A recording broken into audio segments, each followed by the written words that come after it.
இதுவரைக்கும் இல்லாத மாதிரி ஈரான் இந்த போரை அடுத்த கட்டத்துக்கு எடுத்துட்டு போயிருக்காங்க. துபாயில் 2 தாக்குதல்கள் நடந்திருக்கு. துபாய் உலகத்திலே one of the safest city. இன்வெஸ்ட்மெண்ட்டுக்கும் சரி, ஃபைனான்சியல் வெஞ்சருக்கும் சரி, துபாய் தான் நம்பர் 1 டெஸ்டினேஷன். அப்படிப்பட்ட இடத்துல ரொம்ப லக்ஸரியஸான ஹோட்டல்ஸ் இருக்கிற இடத்துல பாம் ஜொமேரால ஒரு ஏவுகணை விழுந்திருக்கு. இந்த ஏவுகணை அந்த இடத்துல தாக்குதலுக்கு உள்ளாகியிருக்கா, இல்லை வேற ஏதாவது இன்டர்செப்டரின் மூலமாக டேமேஜ் பண்ணப்பட்டு அந்த இடத்துல விழுந்திருக்கான்றது நமக்கு தெரியல. பட் பாம் ஜொமேராவில் இதனால் ஏற்பட்ட பாதிப்பு அப்படின்றது அந்த நாட்டோட சமூக ஊடகங்கள் மற்றும் இன்டர்நேஷனல் நியூஸ் மீடியா வரைக்கும் போயிருக்கு. இதோட வீடியோஸை நான் பேசுகிறப்ப நீங்கள் பார்த்துக்கிட்டு இருக்கீங்க. அண்ட் இன்னொன்று, துபாயோட டவுன் டவுன் மக்கள் வாழ்கிற பகுதியில் அகைன் இது ஒரு லக்ஸரியஸான இடம். இதெல்லாம் சாதாரண மக்களால் வாழ முடியாது, ரொம்ப பணக்காரங்களால தான் வாழ முடியும். அப்படிப்பட்ட இடத்துல ஒரு சூசைட் ட்ரோன் அட்டாக்ன்றது நடந்திருக்கு. 2 முக்கியமான அட்டாக்ஸ் துபாயில் இதுவரைக்கும் இல்லாத மாதிரி நடந்திருக்கு. அண்ட் அடுத்தது, இஸ்ரேலி பிரதமர் பெஞ்சமின் நெத்தன்யாகு அவர்கள் இஸ்ரேலை விட்டு வெளியேறிட்டார் அப்படின்ற செய்தி. இஸ்ரேலுக்கு சொந்தமான பிரைம் மினிஸ்டரை கேரி பண்ணக்கூடிய விமானம் ஆல்ரெடி இஸ்ரேலை விட்டு டிபார்ட் ஆயிடுச்சு. ஃப்ளைட் ரேடாரில் அந்த விமானம் எங்கே போயிட்டுருக்கு, எவ்வளோ வேகத்தில் போச்சு அப்படின்றத ட்ராக் பண்ணி அதோட டேட்டாவை ரிலீஸ் பண்ணியிருந்தாங்க. இப்போ அந்த விமானத்தை ட்ராக் பண்ண முடியுமான்றது எனக்கு தெரியல. அண்ட் கொமேனி அவர்கள், இவர் உயிரோட இருக்காரா இல்லையா அப்படின்ற செய்தியும் இங்கே மிகப்பெரிய கேள்விக்குறியாக இருக்குது. ஏன்னா கொமேனியை பொறுத்த வரைக்கும் அவரோட ரெசிடென்ஸுன்றது தெஹரானில் தாக்கப்பட்டுச்சு. இந்த தாக்குதலில் ரெசிடென்ஸ் ஒட்டு மொத்தமாக காலி. அந்த பில்டிங்கில் சப்போஸ் கொமேனி இருந்திருந்தார் அப்படின்னா அவரை கண்டிப்பான முறையில் காப்பாற்றிருக்க முடியாது. ஏன்னா ஒட்டு மொத்தமாக சாம்பலாக்கியிருக்காங்க. ஸோ இன்டெலிஜென்ஸ் ரிப்போர்ட்டின் படி கொமேனி அவர்கள் உயிரோட இருக்காரா இல்லையா அப்படின்ற செய்திக்கான ஒரு உத்தரவாதன்றது நமக்கு கிடைக்கல. பட் ஒயிட் ஸ்ப்ரெட்டாக எல்லாருமே நம்புறது என்ன அப்படின்னா மேபி கொமேனி அவர்கள் இறந்திருக்கலாம் அப்படின்றது. பட் உண்மை என்னன்றது நமக்கு தெரியாது, பொறுத்திருந்து தான் நம்ம பார்க்கணும்.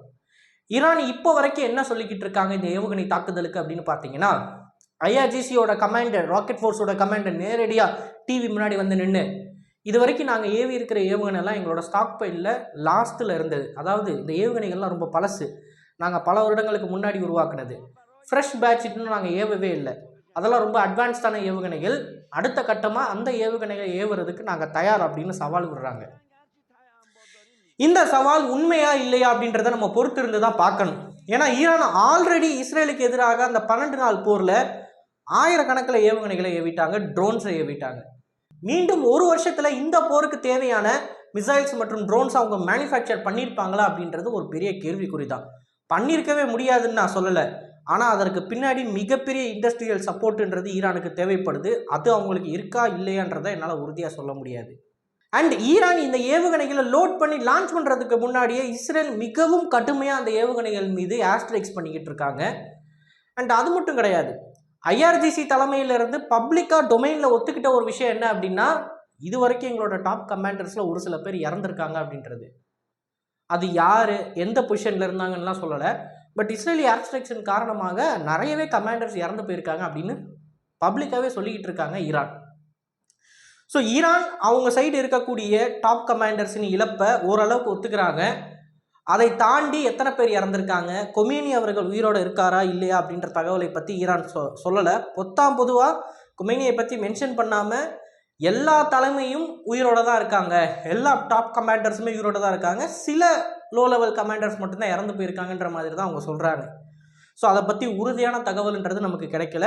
கொமேனி அவர்கள் டைரெக்டாகவே வந்து ப்ரெஸ் அண்ட் மீடியா அவுட்லெட்ஸுக்கு வந்து ஒரு கான்ஃபரன்ஸ் கொடுத்தாரு அப்படின்னா நமக்கு கன்ஃபார்ம் ஆயிரும். பட் அதுக்கு நம்ம காத்திருக்கணும். ஸோ இந்த அட்டாக் அப்படின்றது இதோட நிற்குமா? ஏர் ஸ்பேஸ்லாம் க்ளோஸ் ஆகிருக்கு. எனக்கு தெரிஞ்ச நிறைய நண்பர்கள் துபாயிலையும் இருக்கீங்க, சவுதி, நிறைய இடத்துல இருந்து எனக்கு பர்சனலாக மெசேஜ் பண்ணுறீங்க. எல்லாருக்கும் ஒன்று தான் சொல்லணும், நாளைக்கு காலையில் தான் என்ன நிலவரன்றது தெரியும். இந்த போர் கண்டினியூ ஆகுமா இல்லையான்றது. இன்டர்நேஷ்னல் ஹப் சப்போஸ் துபாயில் இருந்திருந்தீங்க அப்படின்னா உங்களுக்கு தெரிஞ்சிருக்கும், ஆல்ரெடி ஏர் ஸ்பேஸை க்ளோஸ் பண்ணிட்டாங்க. துபாய் இன்டர்நேஷ்னல் ஹப்பு, வேர்ல்டு நீங்கள் எந்த இடத்துக்கு போகணுன்னாலும் துபாய் போய் தான் ட்ரான்ஸ்ஃபர் ஆகணும். ஆர் கத்தார் ஏர்வேஸில் போகிறீங்க அப்படின்னா தோவா போய் ட்ரான்ஸ்ஃபர் ஆகணும். So international hub and international air டிராஃபிக்கே இது ஒரு பெரிய சுமை. ஈவன் இந்தியாவில் இருக்கக்கூடிய ஏர் டிராஃபிக் அமைப்புகளோட இந்திய அரசாங்கம் பேச்சுவார்த்தை நடத்திக்கிட்டு இருக்கு, எப்படி பேசஞ்சர்ஸை வந்து இதர டெஸ்டினேஷனுக்கு கொண்டு போகிறது அப்படின்னு. ஏன்னா லோக்கல் ஹப்புன்றப்ப அங்கே நிறுத்தி அந்த இடத்துலேருந்து வேற ஒரு பிளெயினுக்கு மாற்றி தான் கொண்டு போவாங்க. ஸோ ஒட்டு மொத்தமாக ஏர் ஸ்பேஸ் க்ளோஸ் ஆனதுன்றது அங்கே இருக்கக்கூடிய யுனைடெட் அரப் எமிரேட்ஸ் நாடுகளுக்கு மட்டும் அது பாதிப்பு கிடையாது, உலகத்துக்கே பாதிப்பு. நான் எது லண்டன் போகணுன்னாலும் தோஹாலேயோ இல்லை துபாயிலேயோ தான் ட்ரான்ஸ்ஃபர் பண்ணி ஆகணும். ஸோ யார் எங்கே போகணும்னு நினச்சாலும் அவங்களுக்கு வந்து இது ஒரு கெட்ட நேரம் அப்படின்னு தான் சொல்லணும். ஏன்னா இன்டர்நேஷ்னல் லெவல்லையே டிராஃபிக் பாதிக்கப்பட்டிருக்கு. டைரக்ட் ஃப்ளைட்ஸ் நீங்கள் புக் பண்ணியிருந்தீங்க ஏர் இந்தியா மூலமாக அப்படின்னா மேபி நீங்கள் சேஃபாக ஜேர்னி பண்ண வாய்ப்பு இருக்குது. ஆர் லுஃப்டான்ஸா இந்த மாதிரி ஏர்லைன்ஸ் டைரக்ட் ஃப்ளைட் இந்தியாவிலேருந்து யூரோப்பியன்ஸ் ஆர் அமெரிக்கன் சிட்டிஸுக்கு ஆஃபர் பண்ணுறாங்க. இந்த மாதிரி ஏர்லைன்ஸாக நீங்கள் புக் பண்ணியிருந்தீங்கன்னா மேபி உங்களோட ஏர்லைன் வந்து உங்களோட டிக்கெட்ஸை கேன்சல் பண்ணாமல் இருந்திருக்கலாம். பட் நீங்கள் துபாய் போகிறீங்க அப்படின்னா ஆர் மிடில் ஈஸ்ட்டில் இருக்கிற ஏதாவது கண்ட்ரியில் ட்ரான்ஸ்ஃபர் ஆகுறீங்க அப்படின்னா உங்களோட டிக்கெட்ஸ் ஆல்ரெடி கேன்சல் பண்ணப்பட்டிருக்கும். அண்ட் துபாயில் இருக்கக்கூடியவங்க நீங்கள் வெளியே வரணும் அப்படின்னு நினச்சிங்கன்னா அது நாளைக்கு காலையில் தான் தெரியும். எத்தனை நாள் இந்த போர் போக போகுது, சவுதி யுஏஇ எப்படி ரெஸ்பான்ஸ் பண்ண போகிறாங்க ஈரானுக்கு, ஈரான் கிட்ட எவ்வளோ ஸ்டாக் பைல்ஸ் இருக்குது அப்படின்றத பொறுத்து தான் அமையும். 12 நாள் வாரம் ஞாபகம் வச்சுக்கோங்க. கடந்த வருடம் நடந்தது 12 days இந்த இன்சிடென்ட் நடந்துச்சு. 12 நாளுமே இஸ்ரேலிய ஏர்ஸ்பேஸும் ஈரானியன் ஏர்ஸ்பேஸும் மிக பெரும் லெவலில் பாதிக்கப்பட்டுச்சு. அதே மாதிரியான ஒரு சினாரியோவை இப்போ எதிர்பார்க்கலாம். பட் எதையுமே நம்ம கன்ஃபார்ம் பண்ண முடியாது. நாளைக்கு தான் தெரியும் என்ன நிலவரன்றது. 12 நாள் போகுமா இல்லை 3 மாதம் போகுமான்றதை பொறுத்திருந்து தான் பார்க்கணும். ஸோ இதை பற்றி உங்களோட கருத்துக்கள் என்ன அப்படின்றத மறக்காமல் கமிஷனில் பதிவிடுங்க. அண்ட் இது போல் நிறைய தகவலை தெரிந்து கொள்ள டிபி நியூஸ் பேஜை ஃபாலோ பண்ணிக்கோங்க. நல்லதை இப்போ நல்ல சமுதாயத்தை வரக்கும். நன்றி, வணக்கம்.